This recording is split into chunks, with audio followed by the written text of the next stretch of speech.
కొట్టడం అన్నది మాత్రం దిస్ ఇస్ నాట్ కరెక్ట్. డెమోక్రసీలో ఇది మంచి పద్ధతి కాదు.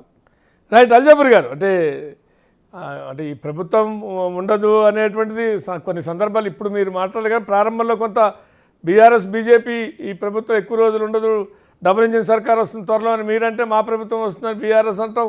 అదొక సరే జరిగింది కొంతకాలం ఆ స్టేట్మెంట్లు, అది దాని మీద తర్వాత సైలెంట్ అయినట్టే అనిపించింది బీజేపీ. ఇక బీఆర్ఎస్ తాజాగా బీఆర్ఎస్ సంబంధించినటువంటి ఎంపీ, ఎందుకంటే సీనియర్ ఆయన 2 సార్లు ఎంపీగా, ఒకసారి ఇప్పుడు ఇంకో ఎమ్మెల్యేగా ఉన్నారు, అంటే కొంచెం సీనియర్గానే ఉన్నటువంటి వ్యక్తి ఆయన, ఏమి జూనియర్ కూడా కాదు.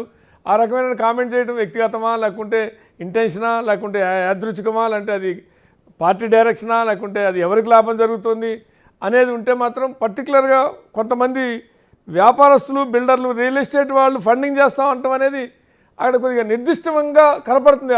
అంటే ఆ మాటల వెనకాల ఒక నిర్దిష్టత ఉంది, ఊరికైనా వేగ్గా లాగా కనపడలేదు. పివి గారు వారు మాట్లాడినట్టు మాటలు ఆ పబ్లిక్ లో స్ట్రాటజిక్ గా మాట్లాడినట్టుగా నాకైతే అనిపించలేదు.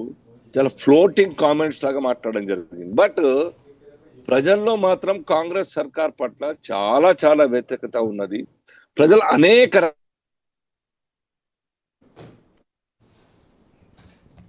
మీకు సిగ్నల్స్ ప్రాబ్లం ఉన్నట్టున్నాయి, టీవీలో చూస్తున్నాం, పేపర్లో చూస్తున్నాం, పబ్లిక్ ఇది వాస్తవం. కాబట్టి దీన్ని అడ్వాంటేజ్ తీసుకుని ప్రజల్ని వారి యొక్క ఆలోచన ధోరణి యాంటీ కాంగ్రెస్ వైపు ఇంకా ఇంకా స్ట్రాంగ్ స్ట్రెంథెన్ చేయాలనే ఉద్దేశంతో రాజకీయ పార్టీలు అడ్వాంటేజ్ తీసుకుని బాగానే మీకు అండర్స్టాండింగ్ బాగానే ఉంది ప్రభాకర్ రెడ్డి గారి వ్యాఖ్యల పట్ల, నాకు అభ్యంతరం లేదు. కానీ మీరు అన్నట్టుగా ప్రజల్లో ఉంది వ్యతిరేకత అనొచ్చు, కానీ ప్రభుత్వాన్ని తొందరగా దించేయమని రియల్ ఎస్టేట్ వాళ్ళు, బిల్డర్స్ అన్నారని ప్రజల్లో వ్యతిరేకత ఉందని చెబితే దాంట్లో ఏముండదు. అది పొలిటికల్గా ప్రజలు అసంతృప్తి ఉంది, ప్రజలు వ్యతిరేకత ఉంది, ఈ ప్రభుత్వం ఎప్పుడెప్పుడు మారిపోతుందా అని ఎదురు చూస్తున్నారంటే కూడా అభ్యంతరం లేదు, ఎవరికి అభ్యంతరం ఉండాల్సిన అవసరంలా. కానీ మాకు డబ్బులు ఇవ్వడానికి సిద్ధంగా ఉన్నారు, ప్రభుత్వాన్ని కూల్చమంటున్నారని చెప్పారు. మీరేమో అదేదో ఆయన వేగంగా మాట్లాడారని చెప్తున్నారు, ఆయన పట్ల కన్సర్న్ చూపిస్తున్నారు. అభ్యంతరం లేదు ఆయన, ఎందుకంటే వ్యక్తిగతంగా ఆయన మీకు మిత్రుడు కూడా కావచ్చు, కన్సర్న్ చూపించడం కూడా అభ్యంతరం పట్ల నేను ఆయన మాట్లాడేది ఇంతకుముందు చెప్పినట్టుగా చాలా ఫ్లోటింగ్ కామెంట్ లాగా మాట్లాడి తప్ప ప్లానింగ్ తో మాట్లాడు. నేను అదే అంటున్నా మళ్ళీ ఇప్పుడు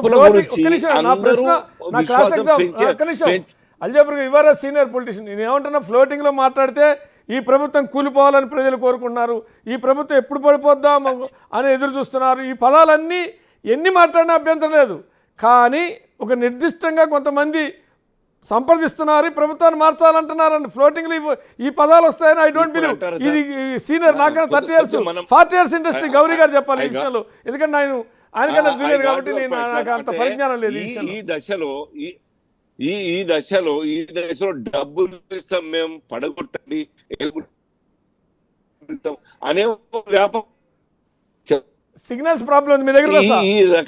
ఈ రకమైన స్టేట్మెంట్ ఎవరు నంబరు అట్లా కాదు, మీరేమో అది ఫ్లోటింగ్లో మాట్లాడిన అంటారు, మళ్ళీ అట్లా నిర్దిష్టంగా మాట్లాడి ఉండాల్సింది కాదంటున్నారు. మాట్లాడాలనే మాట్లాడేది నిర్దిష్ట, ఏదన్నా ఎక్కడైనా చర్చ జరిగితే మాట్లాడతారా, చర్చ జరగకుండా మాట్లాడతారా? ఇప్పుడు ఎక్కడన్నా మీ మధ్య మీరే ఉన్నారనుకోండి, మీ మధ్య ఎక్కడో ఒక్క నిమిషం మీ మధ్య ఇక్కడో ఎప్పుడో ఒకప్పుడు కొంత చర్చ జరిగితే తెలియకుండా అవి ఎంత దాచిపెట్టాలి, దాచుకోవాలి, ఇట్లాంటి విషయాలు బయట పెట్టద్దు అని అనుకుంటాం మనం చాలా సందర్భాల్లో, మీరైనా నేనైనా మానవ సహజం. కానీ ఎక్కడో ఒక సందర్భంలో స్లిప్ అవుతాం, తెలియకుండా స్లిప్ అవుతాం. అట్లా చెప్పండి, మీరు ఫ్లోటింగ్లో మాట్లాడండి, కనుక తెలియకుండా ఇంటర్నల్ విషయాలు బయట పెట్టాడని చెబితే బాగుండేది ఏమంటున్నా. ఇంటర్నల్ విషయం అంటూ ఏముండదు. అచ్చా, వెరీ గుడ్. రైట్ గౌరీ గారు, ఇక్కడ విషయాలు బీజేపీ అయితే చాలా గంటాపదంగా చెప్తుంది, బీఆర్ఎస్ ఇంటర్నల్ విషయంలో